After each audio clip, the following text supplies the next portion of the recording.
അഞ്ചാം ക്ലാസ് പഠിക്കുന്ന മകന് സ്വന്തം അമ്മയോട് തീർത്താ തീരാത്ത വാശിയും ദേഷ്യവും വെറുപ്പൊക്കെയാണ്. കൗൺസിലിങ്ങിന് കൊണ്ടുവന്നപ്പോഴാണ് മകന് ഈ കാര്യം വെളിപ്പെടുത്തുന്നതും അമ്മയെക്കുറിച്ചുള്ള ദേഷ്യത്തെ പറയുന്നത്. ഈ അമ്മയുടെ ഒരു പ്രശ്നം എന്താണെന്ന് വെച്ചാൽ എല്ലാ കാര്യത്തിനും മകനെ മറ്റുള്ളവരുമായിട്ട് ഇങ്ങനെ താരതമ്യപ്പെടുത്തിക്കൊണ്ടിരിക്കും, എല്ലാത്തിനും കമ്പയർ ചെയ്തുകൊണ്ടിരിക്കും.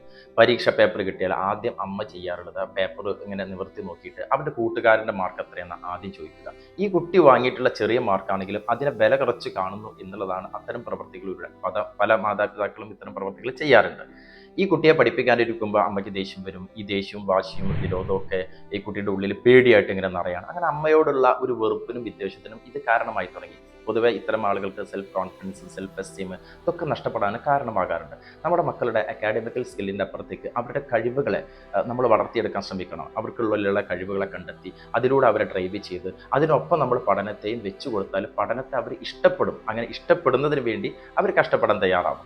തോമസ് ആൽവ എഡിസന് പഠനത്തിന് പിന്നോക്കമായിരുന്നു. സ്വന്തം കയ്യിൽ അമ്മയ്ക്ക് കത്ത് കൊടുത്തയച്ചിട്ടുള്ളതൊക്കെ നമ്മൾ വായിച്ചിട്ടുണ്ട്. ആൽബർട്ട് ഐൻസ്റ്റീന് അതുപോലെ തന്നെ ലോക പരാജയമാണെന്നാണ് ഐൻസ്റ്റീനെ സ്വന്തം പിതാവ് പറഞ്ഞിട്ടുണ്ടായിരുന്നത്. ഈ രണ്ട് പ്രതിഭകളും ഇന്ന് ലോകം അറിയപ്പെടുന്നവരാണ്. ലോകം ഉള്ളിടത്തോളം കാലം അവർ അറിയപ്പെട്ടുകൊണ്ടേയിരിക്കും. മക്കളുടെ അക്കാഡമിക്കൽ സ്കില്ലിനോടൊപ്പം അവരുടെ സോഫ്റ്റ് സ്കില്ല്, ലൈഫ് സ്കില്ല് ഇതിനൊക്കെ വളർത്തിയെടുക്കാൻ വേണ്ടി ശ്രമങ്ങൾ നടത്തുക.